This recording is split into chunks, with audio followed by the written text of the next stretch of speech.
ముందుగా సనాతన కుటుంబీకులందరికీ కూడా శుభాభివందనాలు. ఈ రోజు నేను మీతో చర్చించాలనుకున్న అంశం ఆషాఢ మాసంలో శాకంబరి ఉత్సవాలు ఎందుకు జరుపుకుంటామో ఈ రోజు మనం తెలుసుకుందాం. ఆషాఢ మాసంలో అమ్మవారిని సృష్టిలో లభించి అన్ని రకాల కూరగాయలు, పండ్లు, పూలతో అలంకరించి ఆరాధిస్తూ ఉంటాము. ఇలా ఆరాధించడం వలన మనకు సర్వసుఖాలు సిద్ధిస్తాయని, చేపట్టిన అన్ని రంగాల్లో కూడా విజయాలు కలిగి కోరికలు నెరవేరుతాయని, అమ్మవారి యొక్క కరుణా కటాక్షలతో సర్వశుభాలు కలుగుతాయని భక్తుల యొక్క ప్రగాఢమైన విశ్వాసం.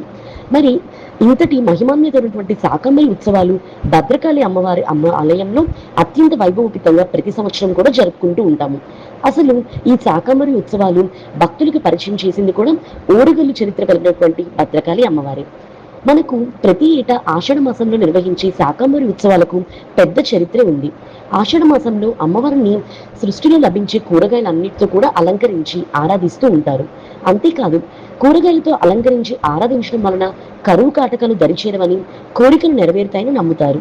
ఆ నమ్మకమే ప్రతి ఏటా ఈ ఉత్సవాల సమయంలో వేలాది మంది భక్తులు అమ్మవారి యొక్క ఆలయాలను దర్శిస్తూ ఉంటారు. ఆషాఢ శుద్ధ పౌర్ణమి నాడు ప్రారంభమయ్యే శాకంబరి ఉత్సవాలు పౌర్ణమి వరకు జరుగుతాయి. శాకంబరి ఉత్సవాల సమయంలో ఒక్కసారైనా అమ్మవారి ఆలయాలను దర్శించుకొని కోరికలు కోరుకుంటే ఖచ్చితంగా నెరవేరుతాయని భక్తులు తమ యొక్క విశ్వాసాన్ని వ్యక్తపరుస్తూ ఉంటారు. మరి తెలుసుకున్నారు కదా, ఆషాఢ మాసంలో శాకంబరి ఉత్సవాలు ఎందుకు జరుపుకుంటాము. ఈ వీడియో చూసిన మీ అందరికీ కూడా కృతజ్ఞతలు.